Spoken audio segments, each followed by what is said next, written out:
2012 жылы 8 мамырда Шымкентте Ақпан батырға ескерткіш орнатылды. Негізінен Ақпан батыр қазіргі оңтүстік Қазақстан облысы Қазығыр тауларының маңайында дүниеге келген болады.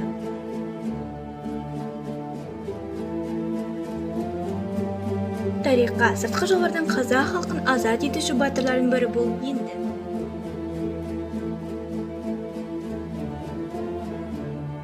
Акпане Нурбайулы 1701-1799 жылдары 18 ғасырда Қалмақ және Қоқан басқыншыларын Әбілқайыр хан, Абылай хан, Төле би, Қазбек би, Әйтеке би, Қабанбай, Бөгенбаймен бірге тізе қосып қорғаған батырлардың бірі.